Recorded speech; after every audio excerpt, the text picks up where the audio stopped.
Do you know what time it is? It's supernatural story time. And if you're easily scared, and even if you're not, there's only one thing left to do. Just turn off the lights, because these are stories that you listen to only in the dark. Cemetery Stories Volume 2. Story number 1. The Magic World of Disney, which I will refer to from now on as WDW. So much goes on offstage and behind the scenes to ensure that the guests have the most magical time of their lives once they arrive on the property. Ever seen a wet paint sign while walking through the parks? How about a maintenance cast member with a bag of tools? Anyone with a construction hard hat? Of course you have it. That would ruin the experience that WDW is perfection. It's because that 99.99% of all work goes on after the show is over. All the little mice that keep the place running like clockwork don't even start working until the announcement is made over the radios we carry that the park is now clear. Then the crews get to work. Maintenance starts buzzing around on their golf carts. The custodial cast members bring out the large hoses to wash down every inch of the streets we all walk on. And the construction crews are allowed past the security perimeter gates to come in and do whatever needs to be done. That's where my story begins. I worked construction most of my life. When worked right up north, I moved to Florida, where some of my family had moved over 10 years ago. Naturally, I needed to find a job. I wound up applying for and getting hired by a construction company that shall remain nameless, that literally did almost all the construction needs for the corporate mouse. I spent 5 or 6 overnights a week at various locations at WDW with co-workers. We weren't employed by Disney, hence we were not cast members, doing whatever our foreman told us that needed to be done. Sweet gig, actually, even though it was very hard work at times. Just think, how many people can truly say they get to ride around the Magic Kingdom, Animal Kingdom, etc. in the dead of night in trucks, golf carts, what have you, while the park is just about empty, except for skeleton crew. For about the first 6 months, I kind of kept to myself except for talking with the crew of the company that I worked for. Then I began noticing how chummy many of the Disney overnight crews were with our staff. Custodians, when working in the same areas as us, would come and talk to the boys, as well as the overnight security cast members. I began to slowly get to know many of these folks as well. They, for the most part, were really nice. I got to know many of the night security staff, by face at least, at all 4 parks as well as the resorts. If you didn't know, WDW opened in 1971. It was actually not too uncommon to come across someone who had been a lifer with the D company, or knew someone who was 40 plus years working for the mouse, God bless him. Even my foreman, who although did not work directly for WDW, was one of those. Boy, did they have some stories to tell to pass the time. As I adjusted more to the job, I began to get more comfortable with the surroundings.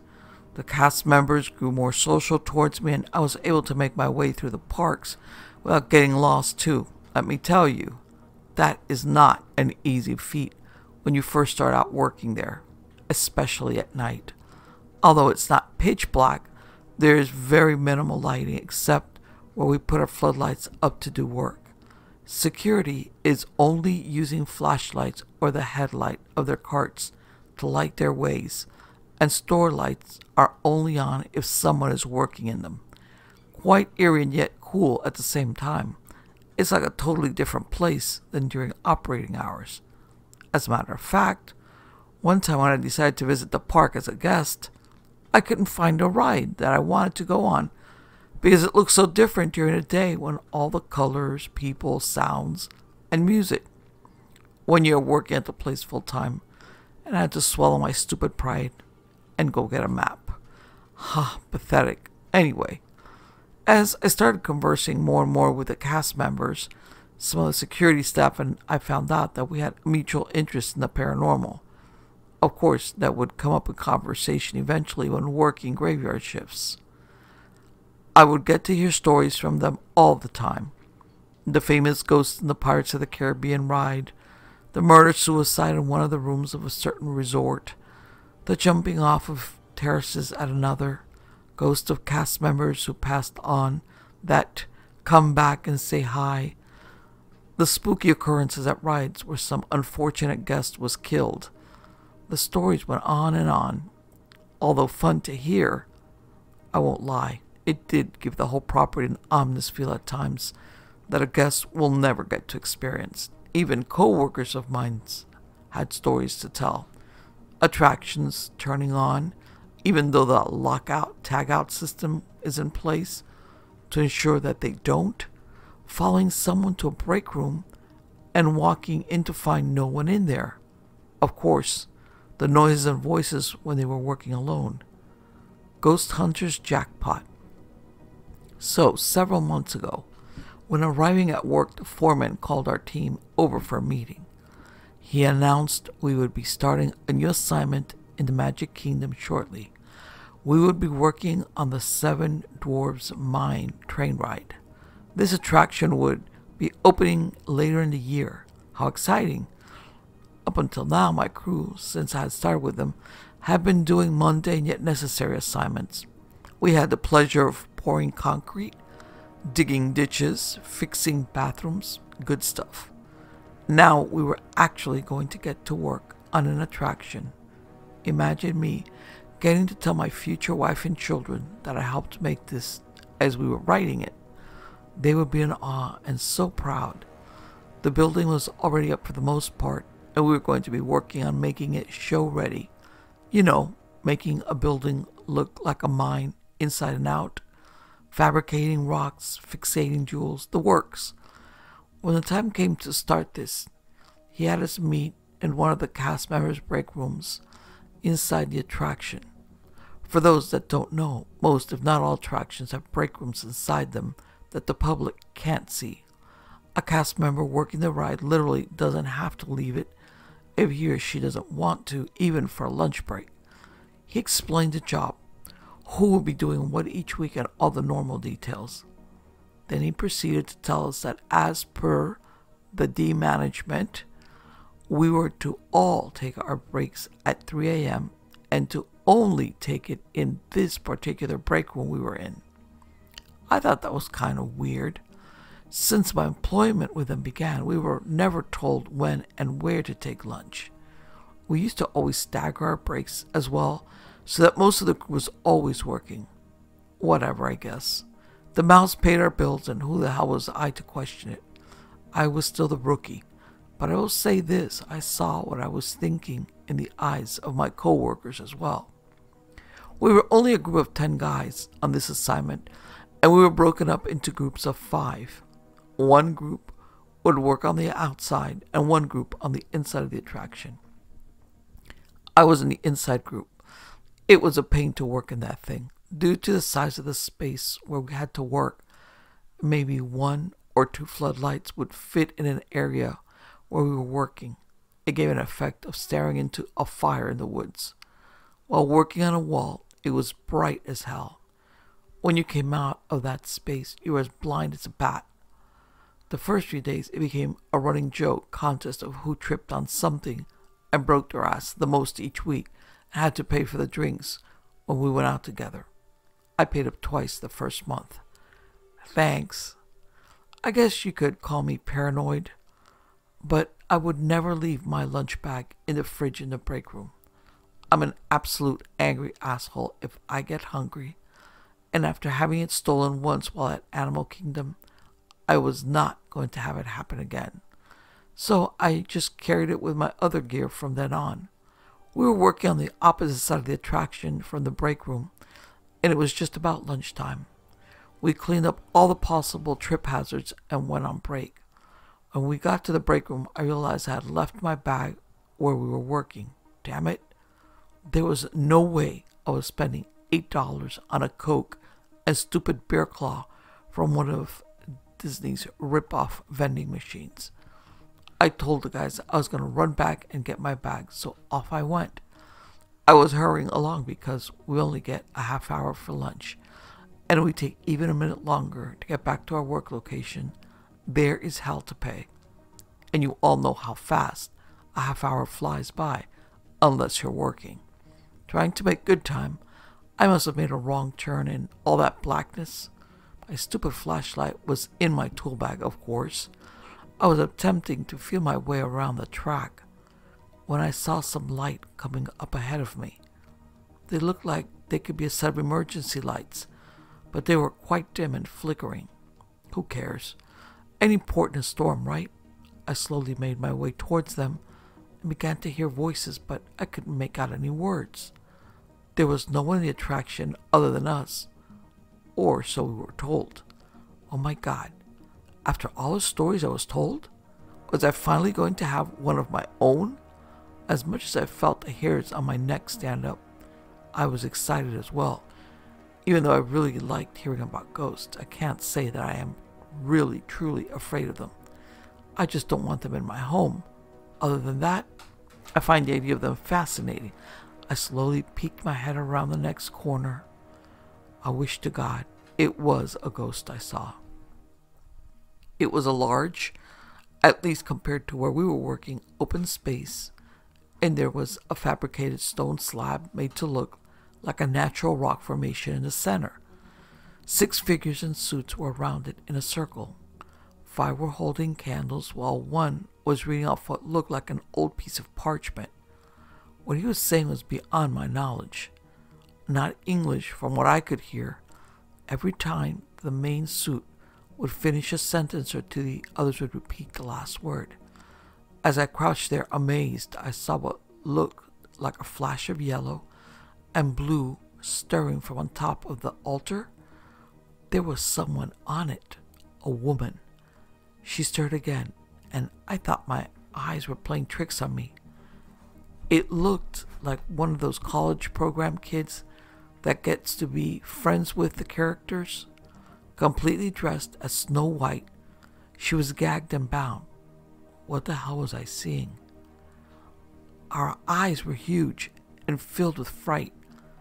Tears were streaming down her face, making her overly done makeup run. As much as she struggled, she could barely move.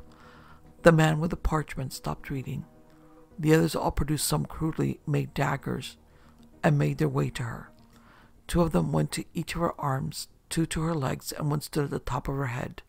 The leader, for lack of a better word, made a gesture with his hand and said one more incomprehensible word, and the others moved in.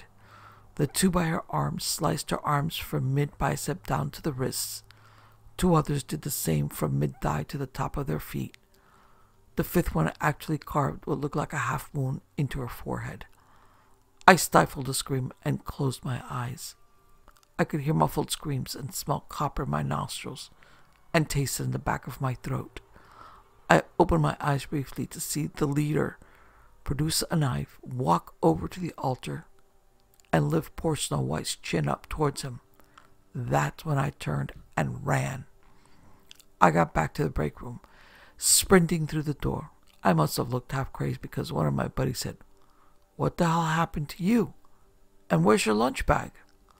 I didn't even answer him. I just stood there.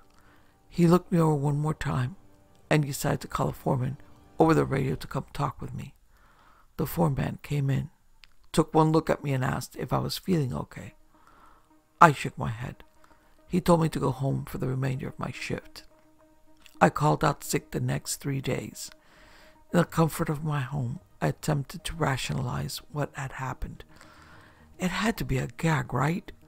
Was it my boys with an elaborate welcome to the crew trick? I mean, God, WDW is crammed full of college program kids, late teens and early 20-year-olds away from home and college, getting paid crap just so they can put that name, the D name on their resumes, just fornicating and causing havoc every chance they get, playing tricks so they can put it on their blogs or Twitter or whatever else stupid things they used to get attention.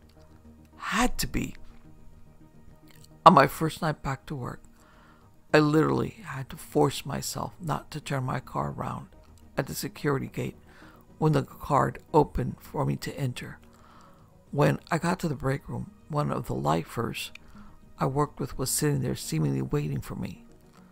He told me to clock in, leave my stuff with him, and go meet the foreman over by the main entrance. I looked at him quizzically since it was pretty far from where the mine was, and it was heavily frowned upon for us non-cast members to be found wandering far from where we were assigned. I stated as such, and he just said, "Go. You'll be with your boss, so it would be his ass and not yours if someone says something." I made my way over to the main entrance and found him under the train station, sitting on one of the benches. He told me to sit. We sat there for about 5 minutes without speaking. He lit up a cigarette, and I did as well. During night shift, you could get away with this if you were careful about it. He asked me what had happened to me the other night. I just shrugged, looked at the newly hosed down ground, and exhaled. He put his hand on my shoulder and said that I was a great co-worker. The other guys all liked me a lot. He didn't want to lose me, and that he was surprised I came back after the way I had looked. I told him that it wasn't far from the truth. He asked me if I was just sick or if something had happened. He also asked me if maybe a cast member manager had given me a hard time, and if so, he'd handle it. I shook my head and said that he wouldn't believe me and would probably fire me for being a nut if I told him. He then said something that made me feel it was okay to tell my story. He said, "I've worked here since it was just flat land and dirt roads. Nothing you say can shock me." I looked up at him, dead in the eyes.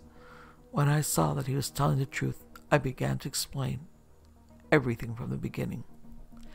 I ended the story when the other guy told me to come see him. My foreman sat there, flicked his cigarette butt and ground it onto the ground. A huge D Company no-no. He just sat there nodding through the entire story, not interrupting once. Never once a smirk, a smile, a look of disbelief. A custodial truck happened to drive by, and when the headlights flashed on us, I had seen that all the blood had seemed to drain from my foreman's face. He breathed in and exhaled once, from the mouth. He had the beginnings of tears in his eyes. He finally spoke. "What I'm about to tell you, kiddo, not many here have been here long enough to know, and those who do know almost never speak about it.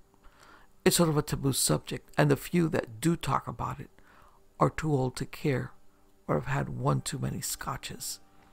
He smiled half-heartedly at this, and I thought maybe he might stop, but he continued. "I've lived in this area for almost 80 years. I've barely been out of the state, less times than I can count on one hand. Orlando has only looked this way for a short time. If you could have seen this land in the time I grew up here, you would be amazed. Marshland and orange groves, nothing else. Until Uncle Walt decided this was the spot for his next incredible theme park. There was practically nothing. Humans have been inhabiting this land for a very long time. The Ais, the Appalachee, the Calusa, the Temoqua, the Tobago, all native Indians that lived in or around the land you are sitting on right now. The Paleo Indians were here before then. Ancient lands. Well, I'm no historian, but I guess them Indians at some point figured out this land was a little spoiled. Spoiled as in not just bad, but spoiled as in how a little child throws a tantrum if it doesn't get its way.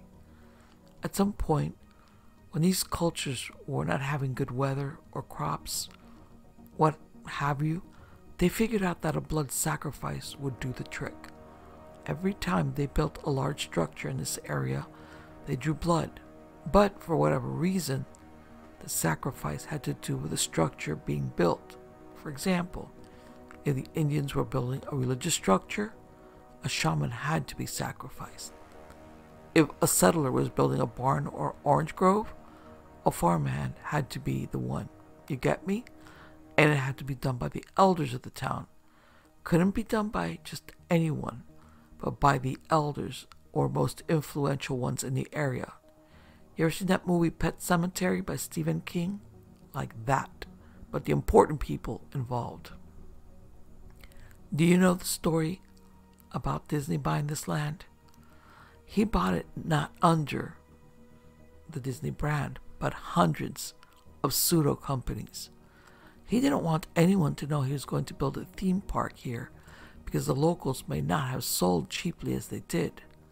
So he did what he did.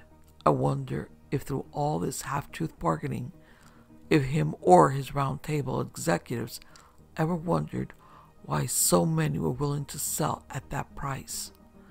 Were they done having to do the despicable to make a profit here? Did many of them want out? It can really make you wonder. And how come supposedly no one dies at Disney? How come all people are proclaimed dead off the property? And why do we hire so many college kids that are supposedly running rampant here? Think about it. I just gotta tell you because I think you may deserve it after you've seen what you claim to. The powers here are powerful. More powerful than just being the company executives. They pretty much rule everything. You think Club 33 is exclusive? He laughed, but with no humor. The club you stumbled upon rules more than just a theme park. If you talk about what you've seen, your life may be in danger. I just sat there, trying to soak in what I had just heard. This was insane. And then my foreman said one more thing before the last sentence I ever said to that nice man. If you think that was bad, just imagine what I heard as we were building It's a Small World. I swear, I still hear those screams of those kids once I close my eyes at night, 40 years after. My reply? I quit. Ah, the magical world of Disney. I still get the shakes when I think about it. I hate every fucking commercial from this company that comes on TV. And they come on a lot. I get goosebumps every time. I see that Universal is hiring. I need work. Should I apply? Story number 2. I was a paramedic out of a small town in Southern California called Hemet. We were a very small division of the largest ambulance company in the United States, which was previously an even smaller company that was bought out by this larger company. Being a paramedic is a very weird job. And when I first started, it was like the Wild West of pre-hospital medicine. We all had great training. We knew how to respond to pretty much every emergency. But we were often, and are still often, mistaken for glorified taxicab drivers. On any given night, I would come in, check out my ambulance to make sure I was full stocked and functional. Then my partner and I would bounce from station to station until someone would call because they had an emergency ranging from a gunshot wound to the head to a stubbed toe. No joke. I ran calls at 3 a.m. for a stubbed fucking toe. People often ask me, what's the worst thing you've ever seen? The truth is, they don't want to know. You don't want to know. They don't want to know, and I don't want to tell it. So I won't. Maybe one day I'll write about it. But honestly, it's short, it sucks, and neither of us will be feeling like anything less than shit. What I will do is break the ice to the possibility of a bunch of stories with hands down the weirdest call I've ever ran. This is that story. Just north of Hemet is a city called San Jacinto, and the northernmost part of this town is a large sprawling complex for a very controversial religious organization. It's not a secret. You can look it up on the internet, but I don't care to call them out by name, as they tend to be very vengeful, and I do have a career that I would like to keep. If you can't find it quickly, just look up San Jacinto Golden Era. You'll figure it out. As a young medic, I worked a graveyard shift. One night around 3 a.m., we received a call for a man down, located at the aforementioned compound. Man down can literally mean anything. When someone calls 911, the phone call goes directly to the local police or sheriff's department. If the call is determined to be of a medical nature, it's forwarded to the fire department that will then call out their fire station over the radio. And from there, the private ambulance company will listen to that radio call and then tell us what the call is. While we can sometimes hear this chain of events over the radio, it is often a complex game of telephone in which my uncle fell down the stairs and had a large laceration across his leg, turns into man down. So, as usual, we hopped into the ambulance and drove to the compound with lights and sirens blaring at 3 a.m. with no one on the road because our company would quickly fire us if we were to use common sense and drive there just as fast without waking up 10 neighborhoods on the way. Upon arriving at the compound, we were greeted with an open gate. This gate was always closed. A couple of guys standing by it and one dude on a dirt bike. No joke, dude was on a dirt bike. At the gate, I rolled the window down to speak to one of the guys at the gate, and he just pointed at the guy on the dirt bike, at which point this guy on the dirt bike took off. While I don't understand sign language, I was pretty sure I was supposed to follow this dude.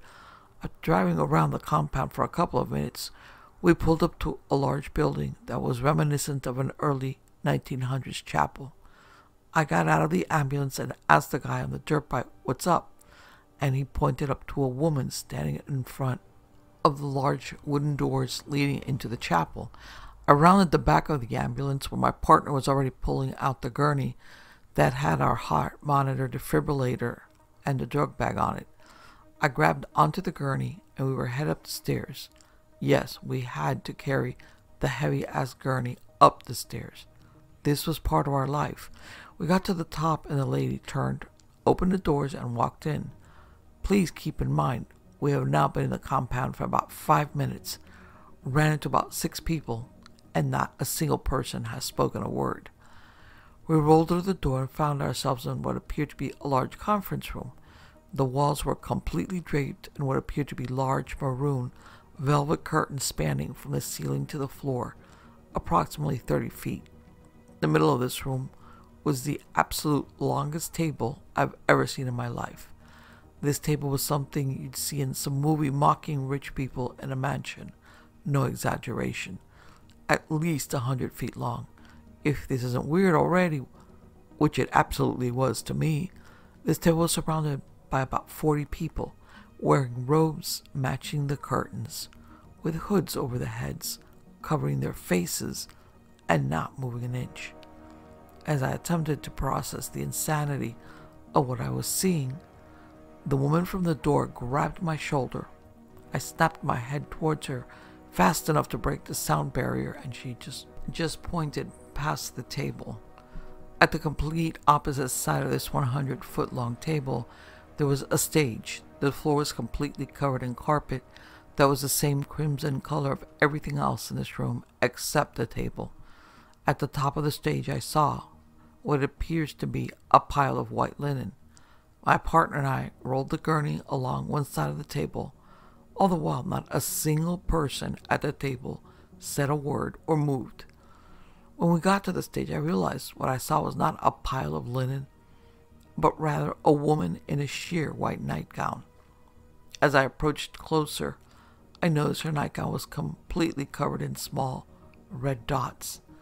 I got on my knees and proceeded to assess this woman by checking for a pulse, checking for respiration, both present, and then applying painful stimulation, a sternal rub, in an attempt to elicit a response. I got a very weak moan in response, and then was once again tapped on my shoulder. Before I could snap my head around again, my partner snapped, "Whoa, keep your hands off of him." All I could think of was, "Thanks for showing up, buddy." All the while I was thankful he was there. And I was thinking, where the fuck is fire? The fire department absolutely should not only have been here by now, they should have been on scene at least a full minute before we were. I looked at my partner and said, "Let's load and go." Load and go is a term often used for the critically ill and or injured. A load and go patient is usually on the brink of death. And the best solution is to get them to the hospital as quick as possible and not waste time trying to help them on scene. We have time to start IVs, administer medication, and do a slew of other things en route in the back of the ambulance. This time, though, I just wanted to get the fuck out of this place. We loaded the patient on the gurney and busted ass to get to the ambulance. Still, not a fucking word from anyone we've seen. We loaded this lady up and my partner went to close the doors, but this woman that had been at the door to this chapel and had followed us throughout was trying to get in the back of the ambulance. I asked this woman to wait for a moment while I motioned for my partner to come to the side door of the ambulance. He walked up and I quietly told him to tell her she had to sit up in the passenger seat. The look on his face was that I would expect from a man I just told he had to punch his own mother. So I said, "Tell her she has to sit up there. Jump up, lock the doors, and roll." He walked around the back, asked her to sit up front, shut the back door, and was blasting out this compound before I could completely process him putting it into action. En route, I started an IV, tested her blood sugar, but more importantly, did a full physical examination. I noted no less than 200 small pricks on her body. They all bled just enough to dot her nightgown and then coagulate. My suspicion was an overdose of some form, so I administered a drug called Narcan, which reverses the effects of narcotics. I love giving this drug, as the results are almost instantaneous. And after about 5 seconds, the woman popped up, took a deep gasp, looked around and said, "Where am I?" I instantly recognized not only her Australian accent, but who she was, a very famous actress married to a very famous actor that was well known in this religious organization. "Ma'am, what is your name?" Deer in headlights look. "Ma'am, can you please tell me your name?" She took a good look around, peeking in every corner, turning all the way around to try and look into the front seat area where my partner was, and she turned to me and whispered, "Where are they?" "Ma'am, the only people in this ambulance with you are myself and my partner." She again spent a full minute examining everything. She then turned back to me with a look of complete fear I have never seen and said, "I'm fine. Please take me home." "I'm sorry, ma'am. We're taking you to the hospital for a full workup. I had to give you medication to wake you up, so we have to be thorough." "You have to?" she replied. "Yes, ma'am. You are completely safe, and we're taking you to Hemet Hospital." "Okay, if you must." All the while, her face was frozen in fear. After about 10 minutes, we pulled up to the back of the emergency room. We rolled her out of the back of the ambulance into the emergency room. As soon as we got her to a gurney in the emergency room, she said, "I need to make a phone call." I grabbed the patient phone and handed it to her. She dialed a number, and to my surprise, she got an answer at 3:30 a.m. "Antonia?" Pause. "Tell me something only you know about me." Pause. "Okay. I need you to call Hemet Valley Hospital and ask for me. I'm in the emergency room. Don't ask any questions." And she hung up. 2 minutes later, I heard the secretary asking if it was okay to transfer a call to the patient, which it was. The phone rang at bedside and the patient answered. "Hello?" "Yes, it is me. It is you. I really am here. I'm coming home. The woman turned to me and gave me her name. Rebecca Johnson, along with her address, social security number, and other information I needed. Rebecca Johnson was absolutely not what I thought this woman's name was, regardless. I finished up my report and left. This was absolutely a strange call, but we deal with strange stuff every day, so I tried to push it out of my mind, but I couldn't. For the next 6 months, I wondered what I had just witnessed, what had just happened. Was she really Rebecca Johnson? And then one day, I was standing in the checkout lane at a grocery store when I saw the magazine. The woman I thought I treated was leaving her husband of nearly 11 years. Was it a coincidence? Or was it really her? And did she really flee some batshit crazy life? I may never fully know for sure, but it seems like too much of a coincidence for me.